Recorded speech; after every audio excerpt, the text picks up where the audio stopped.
बिस्मिल्लाहिर्रहमानिर्रहीम, अस्सलाम वालेकुम। Welcome to PMS Punjab 2021। उम्मीद है आप सब खैरियत से होंगे। आज की इस वीडियो के अंदर हम डिस्कस करेंगे इंग्लिश का पोर्शन जो कि असिस्टेंट डायरेक्टर इन्वेस्टिगेशन BS17। आप में से बहुत सारे एस्पायरेंट्स जो हैं वो उन्होंने ये टेस्ट दिया भी होगा और इसमें भी इसी तरह जिस तरह FPSC के नॉर्मली पेपर होते हैं, वन पेपर इंग्लिश का पोर्शन होता है 20 मार्क्स का और उसके बाद सब्जेक्ट रिलेटेड और जनरल नॉलेज जो है वो 80 मार्क्स का होता है। तो हम इस वीडियो के अंदर हम इंग्लिश का पोर्शन डिस्कस करते हैं और सेकंड वीडियो के अंदर हम जनरल नॉलेज का पोर्शन जो है वो डिस्कस करेंगे। इससे थोड़ा सा आपको करंट अफेयर्स और जनरल नॉलेज के क्वेश्चन जो अभी आ रहे हैं आजकल FPSC में उनका भी आइडिया हो जाएगा। तो चलिए शुरू करते हैं।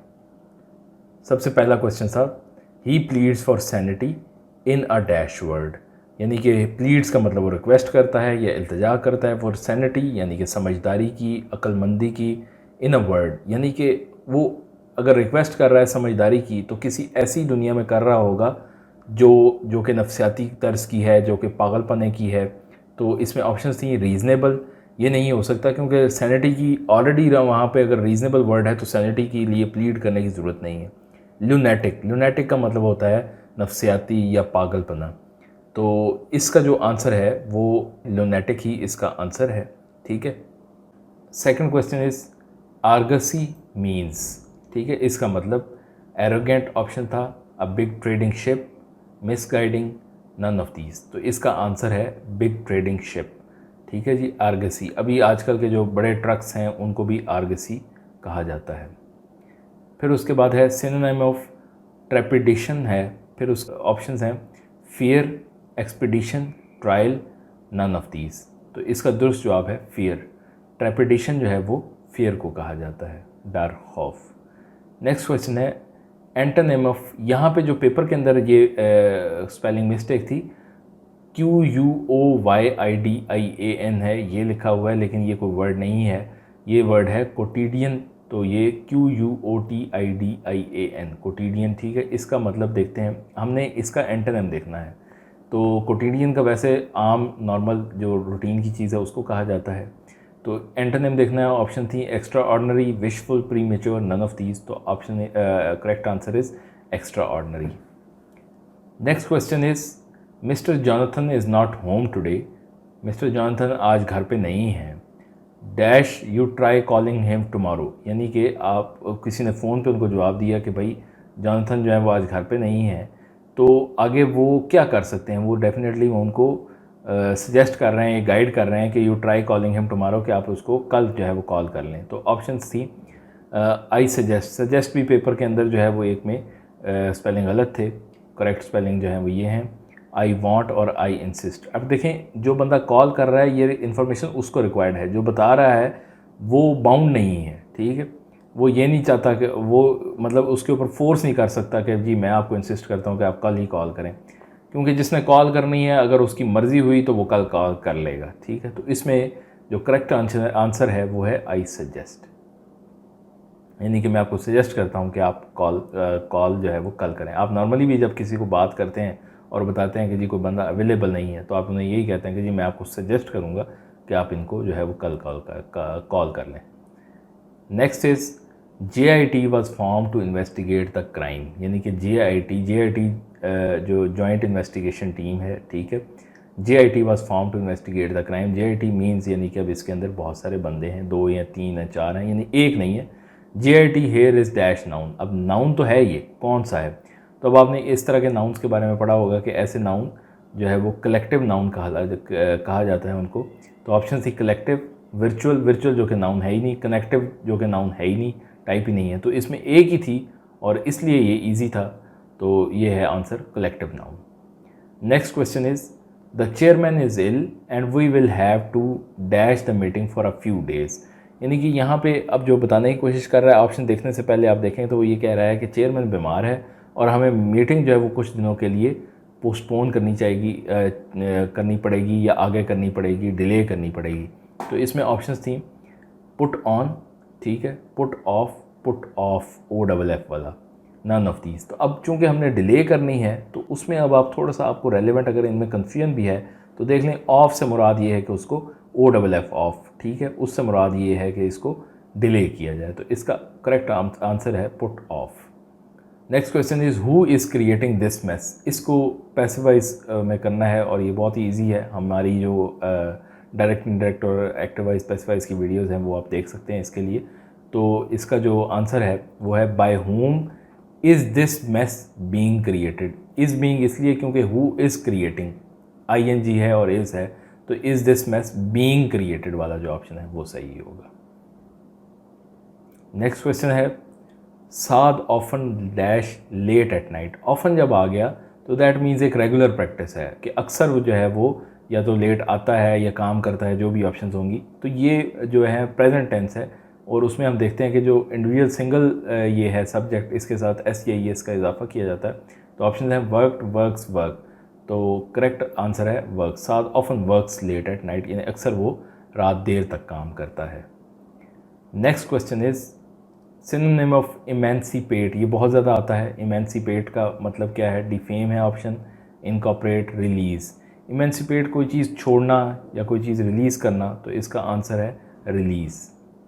Next question is a dash simply makes a statement or expression and opinion.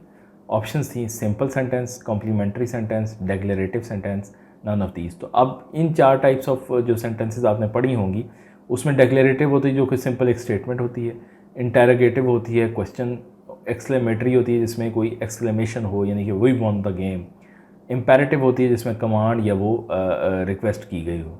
तो ये 4 टाइप हैं और इनमें से ये जो सिंपल स्टेटमेंट जो स्टेटमेंट है, एक्सप्रेशन या ओपिनियन है, वो आपकी डिक्लेरेटिव होती है। तो इसका करेक्ट आंसर है डिक्लेरेटिव।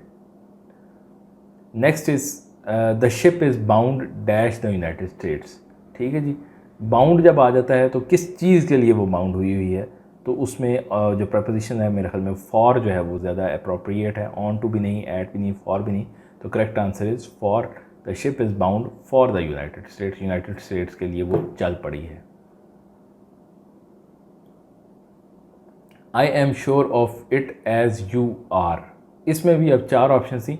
या तो यहाँ पे क्वाइट होता ना, QUITE, क्वाइट, तो फिर तो ये कन्फ्यूजन था कि I am quite sure of it as you are. लेकिन जब एज आता है तो एज के साथ एज ही कनेक्ट करता है। और इसमें ऑप्शन में भी देख लें, क्वाइट, क्विट के बाद एज, वेरी और नन ऑफ दीज। तो इसका जवाब जो है वो एज होगा। I am as sure of it as you are. ठीक है जी।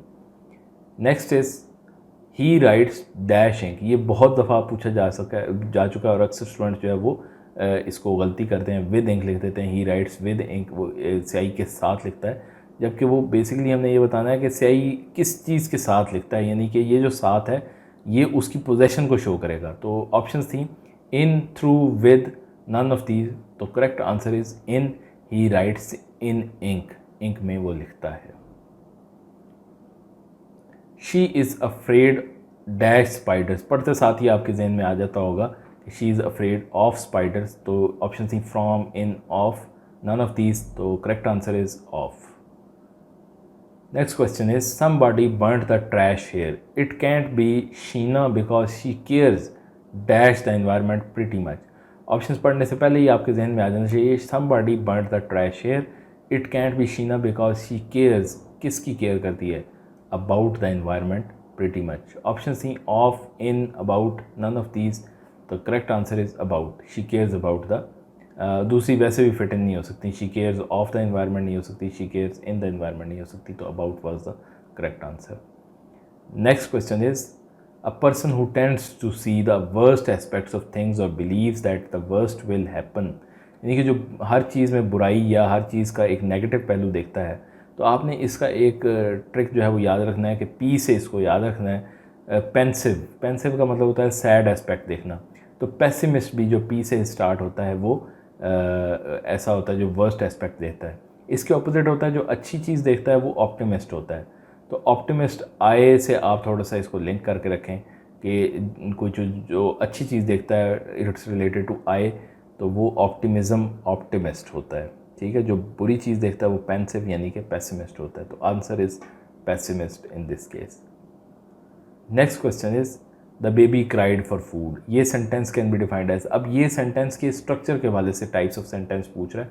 यानी कि एक होता है सिंपल सेंटेंस जिसमें सिर्फ एक ही क्लॉज होता है, एक होता है कंपाउंड, जिसमें एक इंडिपेंडेंट और एक सब ऑर्डिनेट, एक डिपेंडेंट और एक सब ऑर्डिनेट क्लास भी होते हैं, ठीक है। तो इसमें ऑप्शन थी हमारे पास passive sentence, complex sentence, simple sentence, none of these. तो ये जो सिंपल है वो एक independent clause, the dog barks, simple, ठीक है जी। कंपाउंड में 2 इंडिपेंडेंट क्लासेस आ जाते हैं, या एक डिपेंडेंट और एक जो है वो सबऑर्डिनेट क्लास आ जाता है।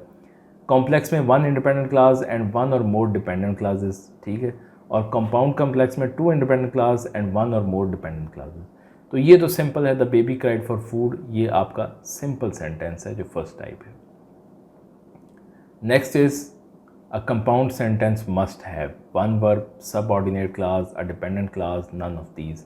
तो इसका आंसर है वही, हम उसको ही रेफ़र करेंगे, तो इसका आंसर है सबऑर्डिनेट क्लास जो है वो कंपाउंड के अंदर होता है।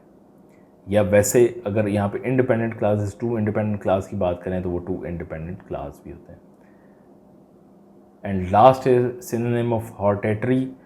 हॉर्टेटरी का जो नॉर्मली मतलब मिलेगा वो कोई चीज़ फोर्स करना, अर्च करना, वो, लेकिन इसका एक और जो है वो मीनिंग है वो एकेडमिक है, यानी हॉर्टेटरी लेक्चर, एकेडमिक लेक्चर। तो करेक्ट आंसर वाज एकेडमिक। इसके साथ ही हमारी ये वीडियो ख़त्म होती है। अगर आपने हमारी मज़ीद वीडियोस देखनी है तो लिंक्स आपके सामने वीडियो स्क्रीन के ऊपर आ गए हैं, आप इनको देख के हमारी प्रीवियस वीडियोस जो PMS से रिलेटेड या जनरल नॉलेज से रिलेटेड हैं वो देख सकते हैं। चैनल को सब्सक्राइब करना ना भूलिएगा, इस चैनल पे आपके लिए latest up to date videos वगैरह आती रहेंगी और कंप्लीट लेक्चर्स मौजूद हैं।